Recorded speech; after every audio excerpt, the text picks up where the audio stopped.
Hello students, welcome back. आज की video में हम देखने वाले हैं व्हाट आर डिफरेंट की फीचर्स ऑफ जावा। तो ये इंपॉर्टेंट क्वेश्चन है for your and semester exam. तो ये क्वेश्चन 6 मार्क्स के लिए पूछा जाता है। तो in this video I am going to tell you what are different features of Java, how to write a proper answer in your theory exam, how you can give the list of features and how you can write the description of it and how to give the examples. Okay, so let's start with the features. So you can see over here, this is what July 2023 question paper का एक snap मैंने यहाँ पे लिया हुआ है, जो कि फर्स्ट ही क्वेश्चन है, question number 1A, explain following features of Java in detail for 6 marks. तो यहाँ पे आपको क्या पूछा है, 3 फीचर्स उन्होंने पूछे हैं, security, platform independence and object oriented. If you see the marks, 6 marks के लिए ये क्वेश्चन पूछा गया है, means that you can say this is for 2 marks, this is for 2 marks and this for is for 2 marks. Okay, security का answer आपको देना है 2 मार्क्स के हिसाब से, प्लेटफॉर्म इंडिपेंडेंस का आंसर देना है 2 मार्क्स के हिसाब से, एंड ऑब्जेक्ट ओरिएंटेड जो फीचर है उसका भी आंसर आपको देना है 2 मार्क्स के हिसाब से। मतलब ज्यादा भी नहीं लिखना है और बहुत कम भी नहीं लिखना है, 2 मार्क्स के लिए जितना सफिशिएंट है उतना आपको लिखना है। तो यहाँ पे मैं आपको बताऊंगी कि इंपॉर्टेंट पॉइंट्स कैसे लिखे जाते हैं। ठीक है, so let's start with the first feature, that is security. So Java provide strong security features. Security Java के अंदर बहुत अच्छी है, इसीलिए जावा एंटरप्राइज एप्लीकेशंस में यूज किया जाता है, या फिर हम आप बोल सकते हैं मोस्ट ऑफ द एप्लीकेशंस में जावा लैंग्वेज यूज की जाती है। ठीक है, सो यहाँ पे मैंने कुछ फीचर्स लिखे हैं सिक्योरिटी के। तो सबसे पहला है बाइट कोड इन वेरिफिकेशन। ओके, तो हमें सबको पता है कि जावा का जो भी हम कोड लिखते हैं, ओके, डॉट जावा करके हमारी फाइल बनती है, और उस डॉट जावा फाइल को हम जब कंपाइल करते होते हैं तब वो क्या बनती है, डॉट क्लास फाइल बनती है, और इसी डॉट क्लास फाइल को हम क्या बोलते हैं, बाइट कोड बोलते हैं। अभी ये बाइट कोड क्या है, इसका यूज क्या है, तो ये आगे मैं आपको बताऊंगी। ठीक है, डॉट जावा फाइल ये आपने कोड लिखा, जब आप इस फाइल को कंपाइल करते हो तो ये डॉट क्लास फाइल में बनती है, और ये डॉट क्लास फाइल को हम बोलते हैं बाइट कोड। अभी ये जो कन्वर्जन है dot Java to dot class, ये कौन करता है, ये आपका कंपाइलर करता है, राइट। और उसी कंपाइलर का नाम क्या है, JVM, that is Java virtual machine. ठीक है, तो ये आपका जो भी JVM है वो क्या करेगा, कन्वर्जन तो करेगा ही बाइट कोड में, और उसके बाद ये कन्वर्जन जिसने जो किया है उसको वो चेक करेगा। बाइट कोड वेरिफिकेशन हम जो बोलते हैं, JVM checks byte code before execution. Okay, so क्या होता है जावा में, JVM जब बाइट कोड जनरेट होता है तो ये वेरीफाई किया जाता है। तो in that way we can provide the security in Java. Okay, तो प्रॉपर कोड बना हुआ है या नहीं, इट इज रनेबल और any malware is there, so byte code verification यहाँ पे नेसेसरी है। दूसरा है क्लास लोडर।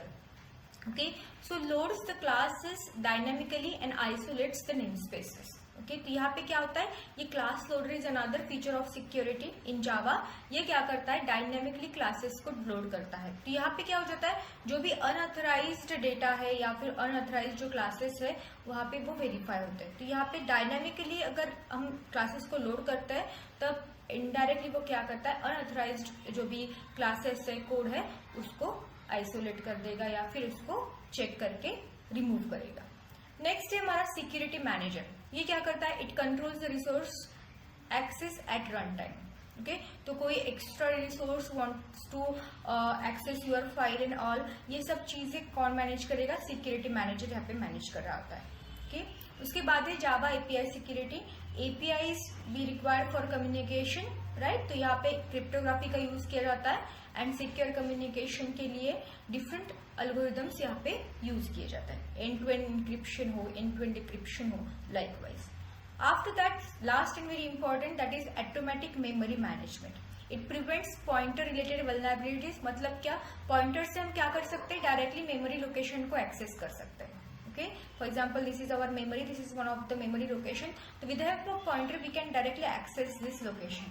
लेकिन जावा में पॉइंटर का कॉन्सेप्ट ही निकाल दिया है, वो पॉइंटर कॉन्सेप्ट जावा में है ही नहीं। ओके, तो मेमोरी मैनेजमेंट यहाँ पे क्या हो गई, ऑटोमेटिक हो गई। So that is also providing a strong security for our Java course. Okay, अगर पॉइंटर्स वहाँ पे तो हैकर क्या कर सकता है, डायरेक्टली मेमोरी लोकेशन को एक्सेस करके वहाँ का डेटा भी चेंज कर सकता है। Okay, so in that way we can say that Java is secured language because it is having this kind of security features. Now next, platform independence. Okay, so Java is what, platform independent. तो platform यहाँ पे क्या लेना है, platform मतलब आपके operating system. Okay, तो जावा क्या है, प्लेटफॉर्म इंडिपेंडेंट है, मतलब वो कौन से भी ऑपरेटिंग सिस्टम पे चल जाएगा, जो भी जावा का कोड है वो। तो सबसे पहला क्या होता है, compiles code into byte code. तो हमें पता है हमारा dot Java file dot class में बनता है, तो उसी को डॉट क्लास फाइल को हम क्या बोलते हैं, बाइट कोड बोलते हैं। ओके, अभी ये बाइट कोड क्या है, byte code runs on any system with JVM. Okay, Java के पास क्या है, जेवीएम है, और आपका जो बाइट कोड है वो किसी भी सिस्टम में रन हो सकता है, because it is having JVM. तो जेवीएम एक्चुअली क्या कैसे करता है, okay, JVM translate your byte code to native machine code. Native machine code मतलब आपकी जो भी सिस्टम है, दूसरी सिस्टम, फॉर एग्जांपल मैंने मेरे मशीन पे कोड को कंपाइल किया है, रन किया है, राइट, तो उसका डॉट क्लास फाइल बन चुका है। अभी वो डॉट क्लास फाइल मुझे क्या करना है, या फिर मेरा जावा कोड क्या करना है, मुझे दूसरे सिस्टम पे रन करना है। मेरे पास लिनक्स सिस्टम है, मेरे पास विंडोज ऑपरेटिंग सिस्टम है, राइट, तो मेरे पास अभी विंडोज है, इसलिए मैंने विंडोज में रन किया, और आपके पास फॉर एग्जांपल लिनक्स है। ओके, आपके सिस्टम में जावा इंस्टॉल है, लिनक्स है, तो you can run my code in your machine also. Okay, because your JVM translates your byte code into that machine understandable code, जो उस मशीन को पता होता है, जो कोड। और नेटिव मशीन कोड मतलब दूसरी वाली मशीन जो है उसको अंडरस्टैंडेबल फॉर्मेट में वो क्या करेगा, कन्वर्ट करेगा। Also Java supports write once run anywhere. Okay, मैंने मेरे सिस्टम पे कोड लिखा है, तो मैं किसी भी सिस्टम पे जाके वो कोड क्या कर सकती हूँ, रन कर सकती हूँ, run anywhere, because it is having JVM that is giving your platform independent feature. Okay, so इसके बेनिफिट्स क्या है, तो code portability and ease of deployment. Portable है, कोड ट्रांसफर हो सकता है एक मशीन से दूसरे मशीन पे, ओके, इजीली, कोई एक्स्ट्रा चीजें हमें मॉडिफाई नहीं करनी होती है, राइट।